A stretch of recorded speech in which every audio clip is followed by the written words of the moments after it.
Dalam dua kesempatan sebelumnya, ponsel dengan merek Umi selalu gagal memenuhi ekspektasi saya. Entah karena kualitas layar yang kurang, kamera yang buruk, atau pemindai sidik jari yang cuma sekedar ada. Pengalaman dengan Umi Touch dan ROM pun akhirnya membentuk persepsi kalau produk Umi cuma bagus di atas kertas saja, dan hal tersebut terbawa sampai saat saya kembali menerima Umi Super dari Banggood.com. Lalu apakah Umi Super ini akan sama mengecewakannya? Jawabannya adalah tidak, dan jujur ini sangat mengejutkan. Saat pertama menerima ponsel ini, rasa pesimis itu kembali datang kepada saya. Gimana enggak? Pas pertama kali lihat kotaknya, huruf S dari kata super ini sama persis dengan S dari... ya taulah itu kan? Pas lihat unitnya pun, saya sebenarnya masih tidak yakin dengan Umi Super ini. Seluruh bodinya memang terbuat dari material metal yang terasa sangat solid tangan. Tapi saat itu saya juga sadar kalau Umi Super ini lumayan berat dan tebal banget, bahkan sama tebalnya dengan Galaxy S7 Edge yang udah pakai casing. Tapi ketebalan tadi nggak sepenuhnya jelek. Keuntungan dari bodi tebalnya adalah lebih banyak permukaan pada sisi kanan kiri perangkat yang bisa jari saya genggam, jadi terasa lebih mantap saat megang Umi Super ini. Ukuran perangkatnya standar seperti ponsel kekinian dengan layar 5,5 inch. Pemakaian satu tangan masih oke untuk sekedar navigasi, tapi tetap butuh dua tangan supaya lebih nyaman. Di sisi kanan ada 3 buah tombol fisik, yaitu volume up and down serta sebuah tombol power yang letaknya sudah pas dan mudah dijangkau. Sedangkan di sisi kiri ada sebuah tombol lagi yang diperuntukkan untuk shortcut ke aplikasi pilihan yang bisa disesuaikan dengan preferensi pribadi, seperti misalnya untuk buka kamera atau music player. Pada bagian belakang perangkat, Umi kembali memasang pemindai sidik jari seperti pada Umi Touch. Akurasi pemindainya kali ini sedikit lebih baik jika dibandingkan dengan yang sebelumnya. Namun masih kalah jauh jika saya bandingkan dengan misalnya Flash Plus 2 atau Oppo F1s. Di bawah layarnya atau tepatnya pada bagian dagu, Umi Super ini ada 3 buah tombol kapasitif home, back, dan menu. Lucunya atau mungkin lebih tepatnya aneh, Umi tidak memberikan lampu backlight, jadi mesti menebak-nebak di mana letaknya. Khusus untuk tombol home, sebenarnya ada backlight yang jadi satu dengan lampu LED notifikasi, dan sebenarnya ini cukup keren dilihat.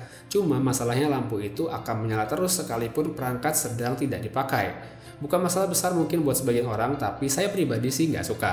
Melihat lebih jauh ke bagian setelan soal tombol tadi, ternyata ada pilihan untuk menonaktifkan tombol kapasitif dan menggantinya dengan on-screen button. Pilihan ini mungkin lebih realistis untuk mereka yang merasa kesulitan dengan tidak adanya backlight pada tombol kapasitif. Namun sayangnya opsi ini mengambil sebagian porsi layar yang menurut saya membuat bagian dagu Umi Super ini mubazir. Jadi kalau saya pribadi memilih untuk memakai tombol kapasitif meskipun nggak ada lampunya. Sedikit soal layar, seperti yang tadi sudah saya sebutkan, ukurannya adalah 5,5 inch. Resolusinya udah oke, yaitu Full HD 1080p di atas panel yang nggak disebutin tipenya, tapi kalau saya tebak dan lihat ini sepertinya AMOLED. Kualitas visualnya buat saya mengejutkan karena oke banget dan jauh lebih bagus dibandingkan dua versi Umi yang pernah saya review sebelumnya. Selain kualitas visual, hadirnya kaca lengkung 2,5D juga makin bikin kesan premium kelihatan dari layar Umi Super ini. Buat performa, Umi Super juga sama sekali nggak ngecewain. Adanya prosesor MediaTek Helio P10 yang didukung dengan RAM 4GB bikin ponsel berbasis Android Marshmallow ini jadi cepat dan responsif untuk mengakomodasi berbagai macam tugas. Multitasking nggak akan jadi masalah, begitu juga kemampuan gamingnya yang bisa diandalkan. Sensor-sensor pada Umi Super ini tergolong lengkap, termasuk dengan gyroscope yang hampir selalu ditanyain. Jadi ya, ponsel ini udah ready buat yang mau pakai untuk virtual reality. Performa oke Umi Super ini juga didukung dengan baterai yang baik pula. Kapasitasnya cukup besar, yaitu 4000 mAh, dan bagusnya nggak cuma sekedar angka. Dari kondisi penuh, Umi Super bisa bertahan sekitar 15-16 jam dengan screen on time up to 4,5 jam. Jauh lebih awet dibandingkan dengan Umi Touch atau Umi ROM.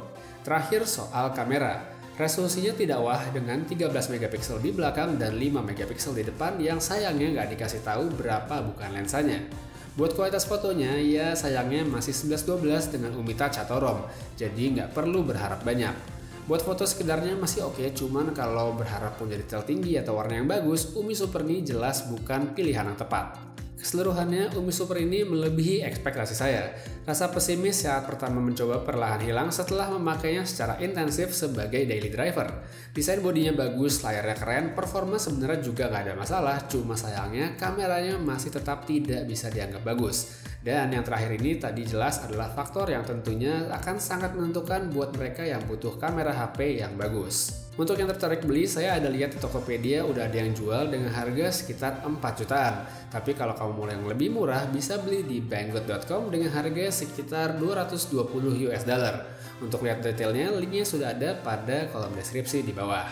Oke, sekian untuk review kali ini. Terima kasih sudah nonton dan sampai ketemu lagi di video selanjutnya. Saya Putra Reza pamit. Have a nice day.